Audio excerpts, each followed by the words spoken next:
ఎన్టీఆర్ జిల్లా పెనుగంచిప్రోలులో అంత్యక్రియలకు అష్టకష్టాలు పడుతున్నారు కుటుంబ సభ్యులు. దహన సంస్కారాలకు సర్కస్ ఫీట్లు చేయాల్సిన పరిస్థితి ఏర్పడింది.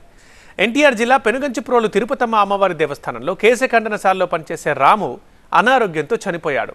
అయితే వారం రోజుల నుంచి ఏపీ తెలంగాణలో కురుస్తున్న భారీ వర్షాలకు ఏపీ తెలంగాణ బార్డర్లో ఉన్న మున్నేరు వాగు ఉధృతంగా ప్రవహిస్తోంది. మున్నేరు వాగులోని ఇసుక తిన్నెలపై దహనానికి అన్ని ఏర్పాట్లు చేశారు.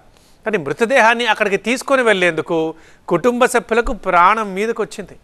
కొంత దూరం వాగులో నడుస్తూ పాడే మోశారు. తర్వాత బ్రిడ్జిపై నుండి నిచ్చెన సాయంతో పాడేతో సహా వాగులోకి దిగారు. మున్నేరు దాటే క్రమంలో వాగు పొంగితే తమ పరిస్థితి ఏంటని ప్రాణాలు వరచేతిలో పెట్టుకుని వెళ్లారు. పవిత్ర పుణ్యక్షేత్రమైన పెనుగంచిప్రోలు తిరుపతమ్మ దేవాలయం అన్న ఊర్లో అంత్యక్రియలు చేయడానికి మున్నేరు వాగునే ఎంచుకుంటారు స్థానికులు. దహన సంస్కారాలు మున్నేట్లో చేస్తేనే మంచిదని భావిస్తారు. ఒక వానాకాలం తప్ప అన్ని కాలాల్లో అంత్యక్రియలు సజావుగా సాగుతాయని స్థానికులు అంటున్నారు. కానీ ఇప్పుడు మాత్రం ఇలా ఇబ్బందులు ఎదుర్కొంటున్నారు.